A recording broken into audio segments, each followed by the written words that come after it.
دو سال لسر خونیشاندان خلک ناحیه باتیفا را در بازبن. کش بو مرما انجام دانا پروژین خدمت گذاری بنارازی بون خونیشان دابین. خلک ناحیه باتیفا دیویژن جویدمی تانوکه تنیدم لباتیفا هاتیه گوهارتن.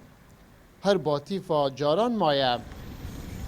ناحیه که گلک شهید دان گلک قربانی دان گلک ادبار داد کردن دا حتی اون که گلک قربانی دان پیتریتش تیبو بیت کردنه من پاسگو و نه اتهافتنه بس با حتی اون که مع الاسف ما چه واسانه ایده چه خدمتگوری یا برچاف یعنی خدمتگزاری نه هاتا کردنه اوجی بوند زفرت دو بابت دیجی دهنه چهار سر کردن خود چه بابت نه دگل ویه که پارزگار دو که سوزن جبجه کرنا داخازی نوان دابین لید نوکه دا اوشوان سوزان جی بهیوی بینم. ما داشت دو که خواسته لید هکو همی وعد دید خب جهینا بون بس با حتی فقاویش چه وعد جهینا اینان خدا اب نپیوی ما چه جواب جه بود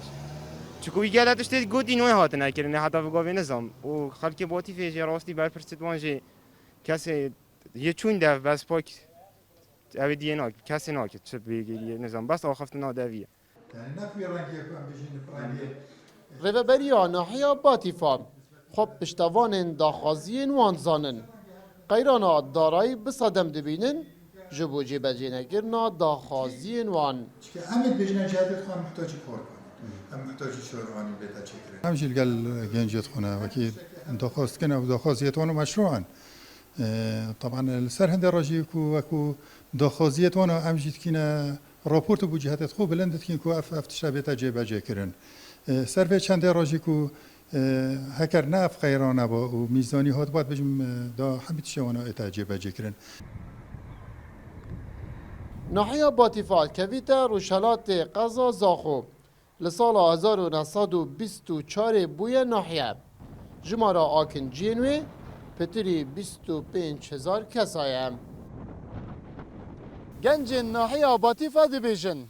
او کسین دبانگشه هل بجارتن آندا خب خمخور گنجان دانه نیاسین دنوکه دا و پشتی گشتنا دا سالات پتری وان کسین رخنال وان گیرن گنجن غريب مجيد NRT